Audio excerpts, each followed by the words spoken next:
Assalamualaikum warahmatullahi wabarakatuh. Bagaimana kabarnya anak-anakku semua di rumah? Semoga kalian selalu sehat ya dan tetap semangat menjalani dan melaksanakan dan mengikuti pelajaran daring pada kali ini.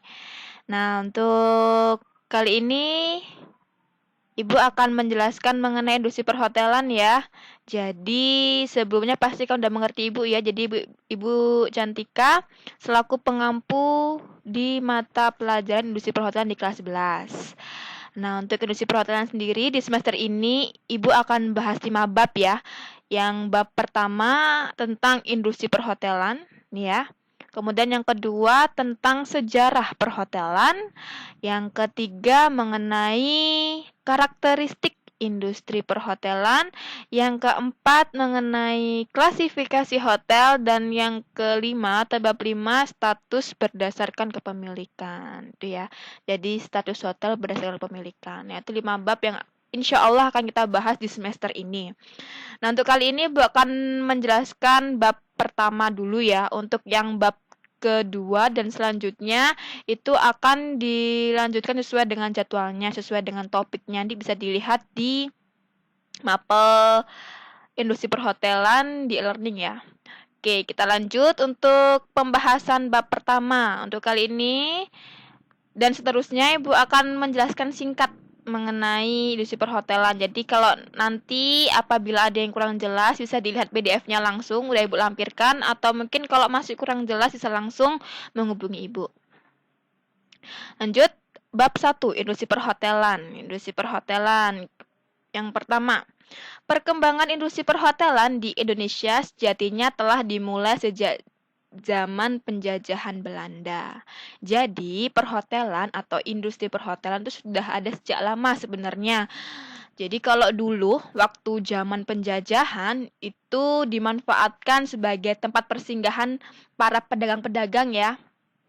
Nah, biasanya hotel dulu berlokasi di daerah dermaga-dermaga atau mungkin stasiun. Karena di situ tempatnya mereka para pedagang-pedagang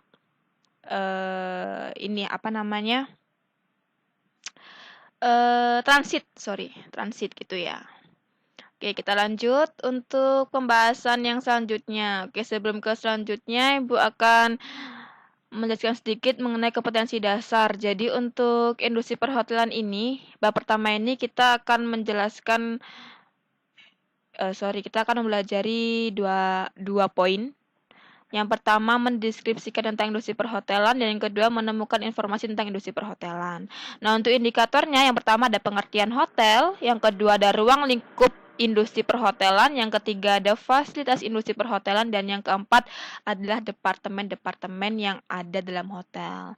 Namun untuk 2 poin terakhir ini Ibu akan perjelas lagi nantinya ya. Oke, lanjut kita ke poin A tentang pengertian hotel. Hotel atau jenis penginapan yang lain selalu dibutuhkan oleh para wisatawan yang datang ke suatu kota. Dengan kata lain, berkembangnya industri pariwisata menjadi alasan dibangunnya hotel. Nah, kalau berbicara hotel di zaman dulu, zaman penjajahan itu untuk para pedagang. Kalau untuk zaman sekarang itu untuk atau karena berkembangnya industri pariwisata. Jadi, maka dari itu kenapa ada atau dibangunnya hotel. Oke, lanjut kita ke pengertian hotel. Nah, untuk pengertian hotel ini ada 2 sumber dalam buku ini. Ada menurut SK Menparpostel dan menurut The American Hotel dan Motel Association atau disingkat dengan AHMA. Nah, untuk lebih disingkatnya atau disimpulkan, jadi hotel itu adalah suatu jenis akomodasi yang mempergunakan sebagian atau seluruh bangunan untuk menyediakan jasa pelayanan, penginapan, makan dan minum, serta jasa penunjang lainnya bagi umum yang dikelola secara komersial. Jadi intinya hotel itu yang menyediakan jasa pelayanan, penginapan, makan dan minum, serta jasa penunjang lainnya yang dikelola secara komersial. Ini ya, intinya komersial. Kemudian di bawah ini itu pengertian hotel yang dibentuk dengan poin-poin. Tuh. Oke, lanjut kita ke poin yang B atau poin yang kedua tentang ruang lingkup industri perhotelan. Nah, ini hotel merupakan wadah yang menyediakan sarana tempat tinggal. Hotel memilih domisilinya tempat-tempat atau lingkungan daerah yang memiliki potensi. Kemudian hotel sebagai tempat tinggal sementara. Kemudian yang terakhir ada hotel diharapkan dapat mencerminkan suasana hunian yang dinamis, kreatif, serta dapat menciptakan suasana yang homogen. Nah, ini merupakan ruang lingkup atau bagian dari industri perhotelan. Oke, kita yang poin yang ke C. Nah, ini ya poin yang harus kita benar-benar perhatikan di 2 poin terakhir ini, fasilitas dan departemen dalam hotel. Oke, kita ke fasilitas dulu. Nah, ini untuk fasilitas singkatnya sebenarnya seperti ini ya. Kamar tidur, makan dan minum, dan pelayanan-pelayanan penunjang lainnya. Nah, ini merupakan fasilitas hotel. Namun, kok diperinci lagi, ya, tuh ada beberapa fasilitas hotel seperti room. Kalau room ini emang udah harus ada ya. Namanya juga hotel penginapan. Jadi room ini harus yang utama. Atau kalau nggak tahu bahasa Inggrisnya, room ini kamar, nak. Ya. Kemudian selanjutnya ada restoran, tempat penyediaan pelayanan makan dan minum. Ada cafe shop, ini biasanya dia menyediakan makanan ringan atau minuman ringan. Biasanya untuk mereka yang stay di hotel yang untuk nongkrong atau sekedar ingin menikmati suasana hotel gitu. Kemudian ada room service. Kalau room service ini pelayanan yang langsung diantarkan ke dalam kamar tamu. Jadi untuk kalian yang mungkin di hotel menginap kemudian ingin makan tapi malas ke resto, kan bisa memanfaatkan room service ini. Jadi kalian nggak perlu ke resto, jadi kalian tinggal telepon aja, di makanannya bisa diantarkan di kamar kalian. Itu. Selanjutnya ada bar. Nah, kalau bar ini menyediakan minuman baik alkohol maupun non alkohol. Ini bisa berupa jus, bisa berupa es, kemudian bisa berupa minuman alkohol lainnya dan sebagainya. Kemudian bangket. Kalau bangket ini pelayanan hampir sama seperti restoran, akan tetapi bangket ini lebih ke event ya, nak. Jadi lebih ke MICE, meeting, incentive, convention, and exhibition. Nah, Ibu rasa beberapa fasilitas ini udah Ibu jelaskan sebelumnya di kelas 1 ya, waktu SHK dulu ya, sanitasi hygiene dan K3 ya. Beberapa udah Ibu jelaskan singkat dulu. Ini Ibu akan jelaskan lebih rinci lagi. Nah, itu untuk bangket lebih ke MICE ya. Jadi pelayanan makan dan minum, makan tetapi mereka lebih ke event. Jadi mungkin lebih ke meeting atau mungkin lebih ke pesta-pesta, wedding dan sebagainya. Itu bangket. Nah, ini. Kemudian selanjutnya ada laundry. Laundry tempat pencucian pakaian ya, pakaian tamu dan biasanya tidak hanya tamu, ini biasanya laundry untuk tempat pencucian linen-linennya hotel. Linen tuh seperti apa? Seperti pillowcase, kemudian seperti apa ini namanya?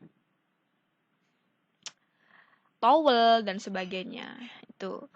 Oke, selanjutnya kita ke Kids Club. Kids Club ini seperti ini ya, tempat areanya anak-anak, tapi dia biasanya ini identik di dalam ruangan.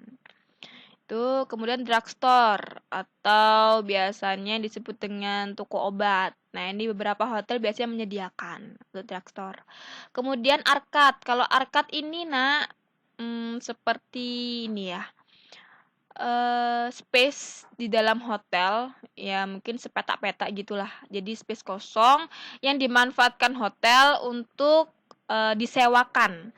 Jadi biasanya itu kalau ada orang-orang yang ingin buka toko di dalam hotel seperti minimarket atau mungkin seperti butik-butik, itu biasanya memanfaatkan arcade yang ada.